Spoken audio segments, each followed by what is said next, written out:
ஏம்பா விஷயம் தெரியுமா உனக்கு? இந்த திமுக ரொம்பதான் அராஜகம் பண்றானுங்க. மக்களோட இந்த ப்ரூஃப், எஸ்ஐஆர் ஃபார்ம் இதெல்லாம் ரோட்ல கொட்டி அநியாயம் பண்றானுங்களாம்பா. இதுக்கு தட்டு கேட்கணும் ஒரே ஆள் தான், எங்க தளபதி வந்தா மட்டும்தான் இதுக்கு தீர்வு கிடைக்கும். அணில ஏன் கீச்சு கீச்சு கீச்சுன்னு கத்திட்டு இருக்கிற?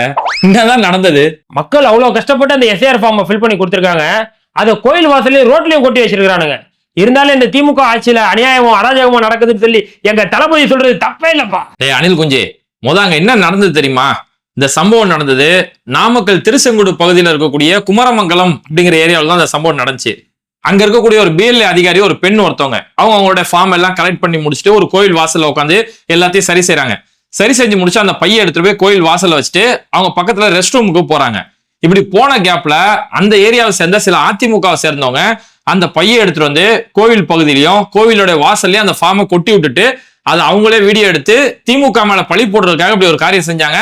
அப்புறம் சிசிடிவி காட்சியில அந்த செயல் எல்லாமே அம்பலப்பட்டு போச்சு. ஓ, அதிமுக காரன் பண்ண வேலையா?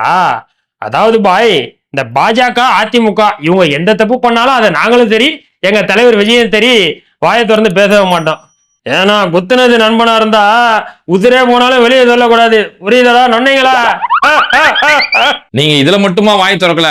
இங்க அஜித் குமார் லாக்அப் எடுத்து நடந்துச்சு. அதுல உரிய அதிகாரிகள் மேல நடவடிக்கை எடுக்கப்பட்ட பிறகு கூட திமுக எதிர்த்து பயங்கரமான போராட்டம்லாம் அவங்க தளபதி பண்ணிட்டு இருந்தாரு.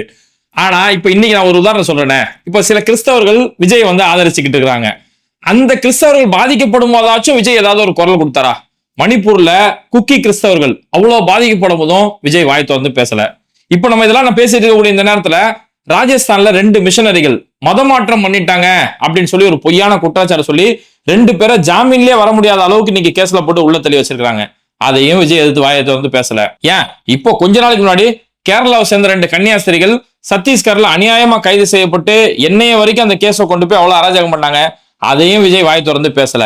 இப்படி பாஜக ஆளக்கூடிய இடங்கள்ல ஏதாவது ஒண்ணு நடந்தா விஜய் வாயை திறந்தே பேச மாட்டாரு.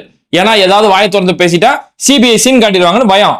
சரி உடுபாய், எஸ்ஐஆரை எதிர்த்து தாவேகா சார்பில் ஆர்ப்பாட்டம் பண்ணுவாரு. ஆனா அந்த எஸ்ஐஆருக்கு காரணமான பாஜக அப்படின்ற ஒரு 3 வார்த்தையை கூட என் தலைவன் வாயை திறந்து பேசவே மாட்டாரு. அப்படி இருக்கும்போது பாஜக ஆளக்கூடிய மாநிலங்கள்ல நடக்கக்கூடிய தப்பெல்லாம் எப்படி பாய் எங்க தலைவர் விஜய் வாயால பேசுவாரு? கனவா இருந்தாலும் ஒரு நியாயம் வேணாமா? சரி, வழக்கம் போல அந்த நெல்லாக்க சொல்லி தப்பிச்சிடுறேன். இங்க 2 பேருக்கு நடுவுல தான் போட்டியே. ஒன்னு டிஎம்கே, இன்னொன்னு ஏடிஎம்கே.